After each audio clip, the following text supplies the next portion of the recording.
Romance and love stories have the ability to make us cry, smile, and laugh. Oh God, I love that movie. Welcome to WatchMojo.com, and today we'll be counting down the top 10 romantic comedies of all time. I love you. I love you. I love you. I love you. I love you. I love you. I love you, man. All right, I love you too. Go to sleep. Number 10, Breakfast at Tiffanys. Audrey Hepburn stars in her most famous role as a naive and eccentric New York socialite.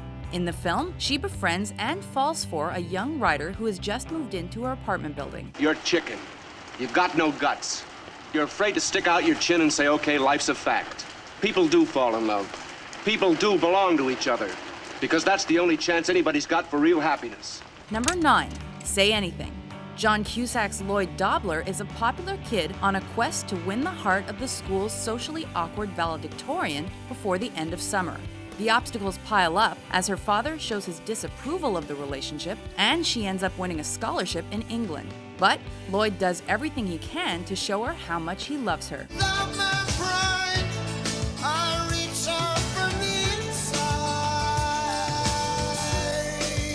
Number 8, Bridget Jones's Diary. On New Year's, a woman struggling with her age and her confidence decides to get her act together and finally find a man. Keeping a journal, she details her love triangle with a lawyer and her womanizing colleague.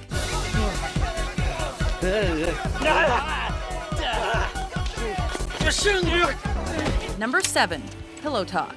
An interior decorator shares a telephone line with a womanizer who keeps the line occupied all day by calling girls. The two have never met and have come to hate each other. All that changes when Brad discovers what she looks like. Adding her to his list of conquests, he creates the persona of a Texas country boy to smooth talk her. Just as the couple falls in love, the truth behind his identity is revealed. What a marvelous looking man.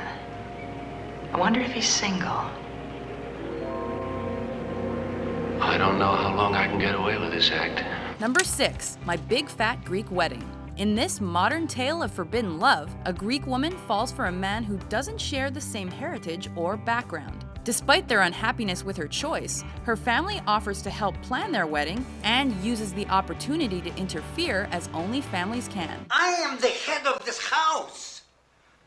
Okay, may I please date your daughter? No! Number 5, There's Something About Mary. A man hires a private detective to track down his high school crush whom he hasn't been able to forget. Along the way, he discovers that there truly is something magical about Mary, as every man she meets seems to be in love with her, including football star Brett Favre. What about Brett Favre? What'd I tell you the first time we met? I'm a Niners fan. Number 4, Pretty Woman. It starts out as a business deal between a street-smart prostitute and a wealthy businessman. However, it quickly turns into a modern Cinderella tale as the cold-hearted corporate man falls in love with her and rescues her from her life. Look, I'd love to be your beck and call girl, but you're a rich, good-looking guy. You could get 1,000,000 girls free. I want a professional. Number 3, Love Actually. We see how love affects people differently in 10 separate stories involving characters whose lives intertwine. New love, forbidden love, and young love are just some ways we see love blossom in this romantic comedy. I can't believe you still listen to Joni Mitchell. I love her, and true love lasts a lifetime.